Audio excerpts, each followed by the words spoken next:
అంటే రెండు మాటలను ముగించేస్తున్నాను.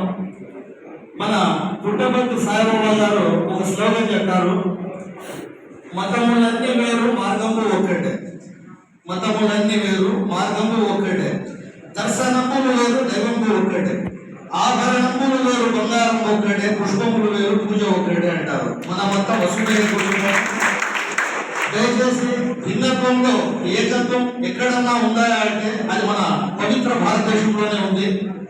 ప్రతి ఒక్క ముస్లిం 5 పూటల తన నమాజులో ముద్దాడే నేల ఏదంటే మన భరతమాత చెప్పేసి ఈ సభాముఖంగా తెలియజేసుకుంటూ, మేము చనిపోయినప్పటికీ కూడా మమ్మల్ని ఖననం చేసేది కూడా ఈ భూమిలో అని చెప్పేసి తెలియజేసుకుంటూ, మనము ఈ భూమాత బిడ్డలము, మనందరం అన్నదమ్ములము, పరస్పరం ఒకరినొకరు గౌరవించుకుంటాము. ఇంతకుముందు మా గౌరవ మాజీ శాసనసభ్యులు శ్రీ ఎన్ఎస్ పార్థసారథి గారు ఒక మాట అన్నారు, చాలా మంచి మాట. అది మా తాతగారు చెప్పిన మాట. మన మక్కా ఆలంఖాళీ మసీదు ఏదైతే తేరు ప్రాంతంలో ఉందో ఆ మసీదు దాదాపు 750 సంవత్సరాల చరిత్ర కలిగిన మసీదు.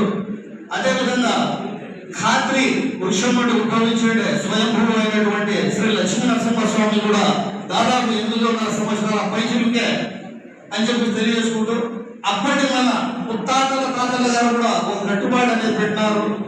రంజాన్ నెల ఏదన్నా వస్తే మన దేవస్థానం వారి తరపు నుండి ఆ డబ్బులతో మసీదుకు సున్నం వేయించడం అయితేనేమి, ఎవరైనా ఉపవాస దీక్ష విరమణ అప్పుడైతే అవి మట్టి పాత్రలు ఇఫ్తార్ కోసము వచ్చేది మన ఉమ్మడి సోదరులు. ఇటువంటి కట్టుబాట్లు మరియు మన లక్ష్మీ నరసింహస్వామి తేరుకు ఏదైనా మరమ్మతులు ఉంటే అది ముస్లిం కొలుగుకొని వాళ్ళు ఈ రోజు వాళ్ళకు పత్రాలు పంపిస్తారని చెప్పేసి కూడా తెలియజేసుకుంటూ, అదేవిధంగా మన లక్ష్మీ నరసింహస్వామికి అంకురార్పణ జరిగేటప్పుడు మన ఆలంఖావళి మసీదు నుండి పట్టు వస్త్రాలు తీసుకొని పోయే సాంప్రదాయము అది జరిగిందని చెప్పేసి సభాముఖం మరొకమారు మీ అందరికీ తెలియజేసుకుంటూ, ఎప్పుడో ఏదో దురదృష్టకర సంఘటన జరిగి ఉండవచ్చు, కానీ మా ఊరు ఎంత పవిత్రత అంటే ఒక హిందూ ముస్లింని ఎవరో ఆడిపోతాను అంటే మామ ఇక్కడికి పోస్తానంత సంస్కారం ఉన్న ఊరు మందే చెప్పేసి తెలియజేసుకుంటూ, మనము రాబో భావితరాలకు కూడా మనం ఆదర్శంగా ఉంటామని చెప్పేసి